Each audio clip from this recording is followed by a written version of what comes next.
YouTube.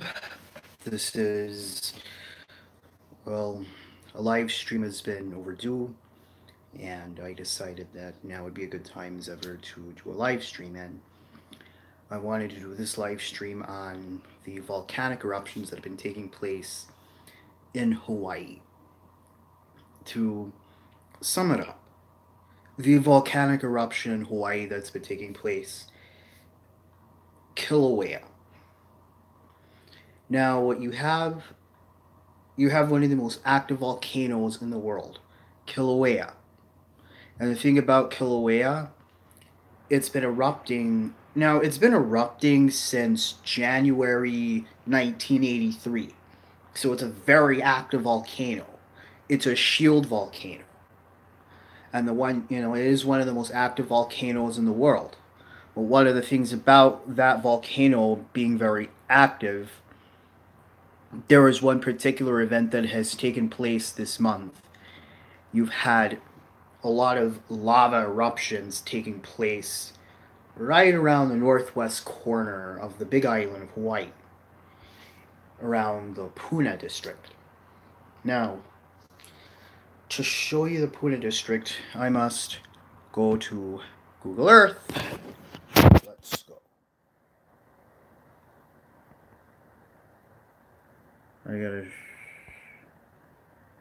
There it is. That's the big island, and that's Hawaiian Acres. I'm going to show you where Kilauea is.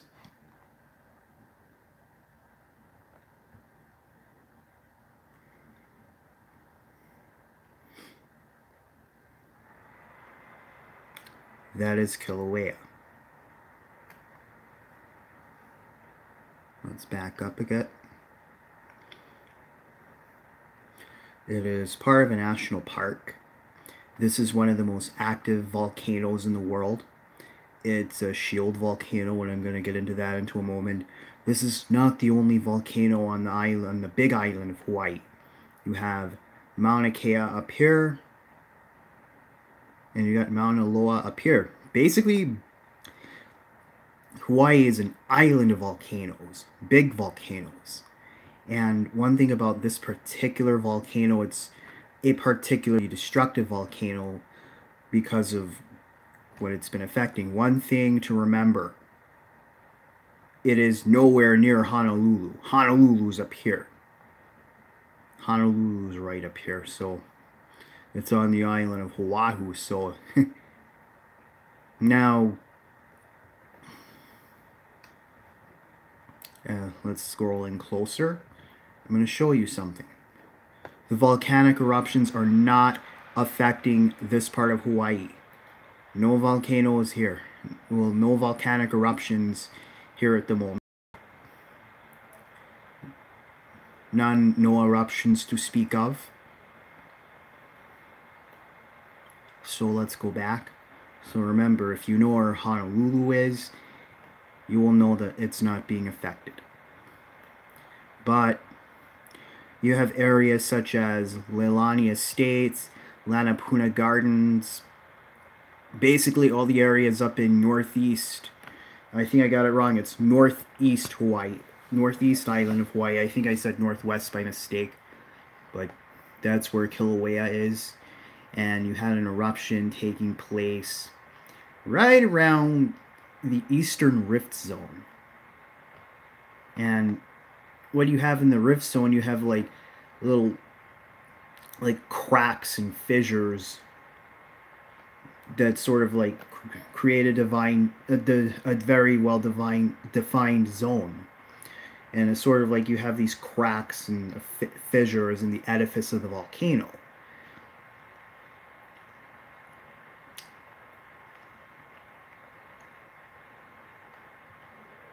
And, well, as you can see, you've got a good idea of where Kilauea is located.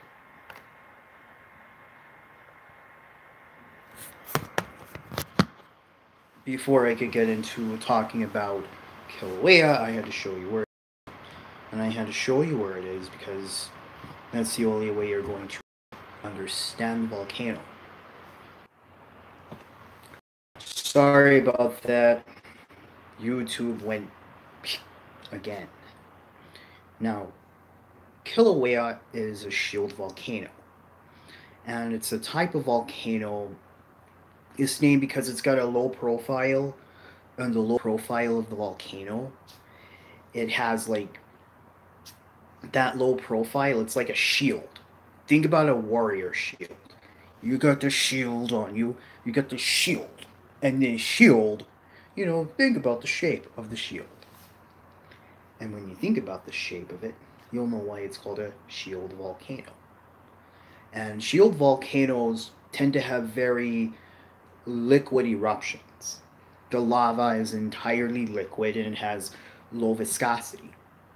And that, you got these slow moving sort of rivers of lava coming up.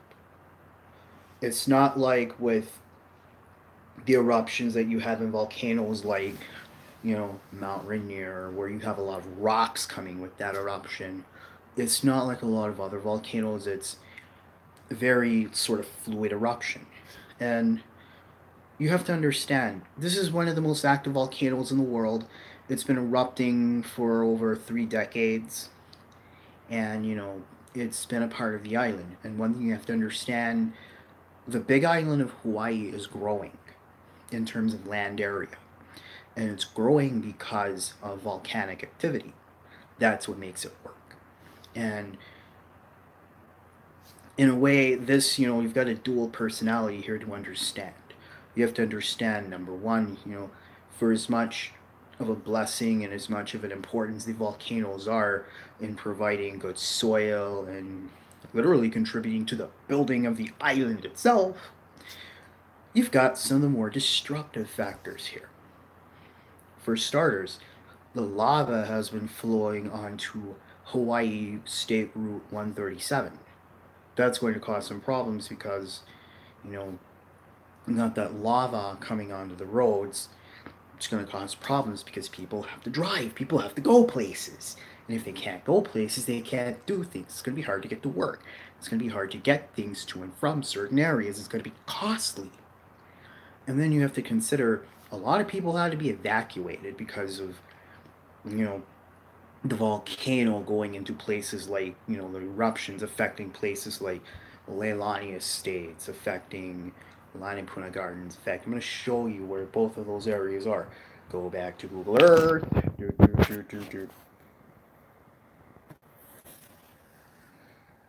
I'll show you where this is.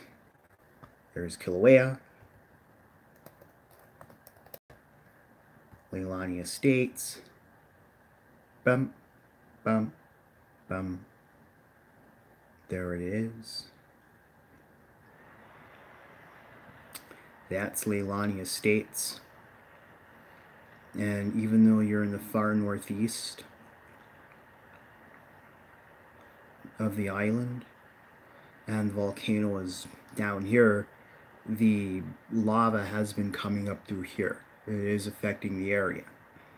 And now we're going to look for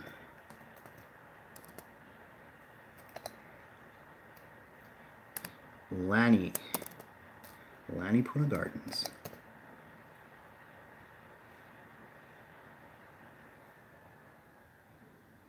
There it is.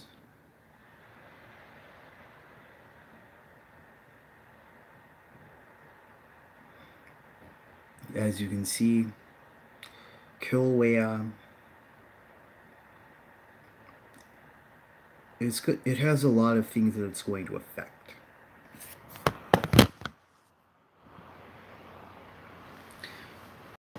In order to understand the prevalence of eruption, you have to understand this is one of the most active volcanoes in the world. Its destruction, even though nobody's been killed, and so far one person has been injured, it is still destructive in its own way. For starters, you have houses and other buildings that are being destroyed because of the flow of the lava. It's not as fast and is not as sweeping as, say, an eruption on the magnitude of Mount St. Helens or Stromboli or Vesuvius, but you still have some destruction because you have all that flowing lava coming in, just taking over everything and just burning things, and you got it's so hot and it's just burning and melting things. And then you have to think about some of the volcanic gases that are just coming up. You have to think about that too. And then you have to understand sort of the geology of the island and how it contributes to the geography of the island. That's what you have to think about too. You have to think about how the volcano has sort of been sort of like important to the island and sort of destructive. And that's the only way you're going to understand the island, the volcano. You have to first know where that volcano is. You have to understand how long it's been erupting and what makes this particular eruption significant, because it's bigger than usual. And then you have to understand sort of the human impact on it. You have to understand the economic impact. You have to understand just the impact on infrastructure. You have to understand the impact on houses. You just have to understand the human environmental interaction. That's what you must understand. And I well, excuse me, but that is the thing about this eruption. That is what needs to be understood. In addition to being destructive, you have sort of a dual personality with the volcano. You have the importance that it provides. Volcanic soil, because of volcanoes. The island of Hawaii is constantly growing. The big island of Hawaii, because of volcanic activity. But then you also have to think of the destruction that it's currently causing. And a lot of this lava, as it gets out into the ocean, it's creating a phenomenon known as laze, Laze, or lava haze. This is when it hits the water and it cools and you get this big plume of smoke. That is what you are seeing. Laze. And that's all I wanted to talk about on this live stream. This live stream was long overdue. And until next time, this is the Geo Scholar. Be sure to leave a comment, like, and subscribe to this channel.